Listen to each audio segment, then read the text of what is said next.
Understanding low sugar, a guide to healthier choices.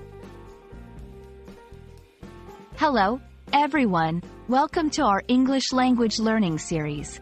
Today, we're diving into a phrase that's very common, especially in the world of food and health: low sugar.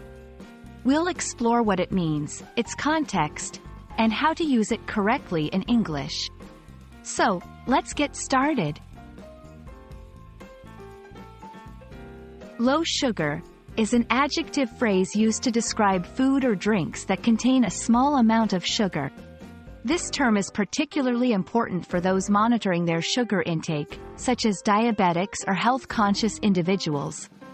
It's not just about sweetness, it's a crucial component of nutritional information. 1.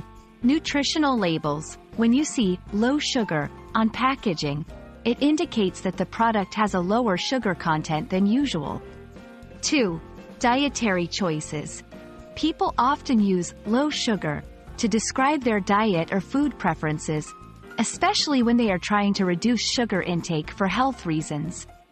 3. Recipes and cooking. In recipes, low sugar may be used to suggest healthier alternatives to traditional ingredients. Understanding low sugar is crucial for making informed dietary choices. It helps in managing health conditions, like diabetes, where sugar control is vital. Maintaining a balanced diet for overall wellness and avoiding excessive sugar consumption.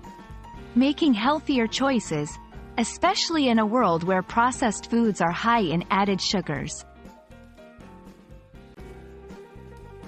Let's see how low sugar is used in everyday English.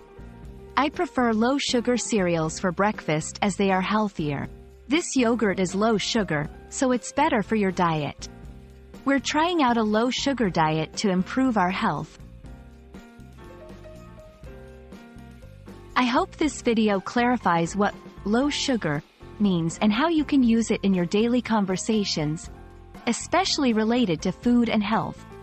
Remember, knowing such phrases not only enhances your English vocabulary but also aids in making better lifestyle choices. Thanks for watching, and see you in our next lesson.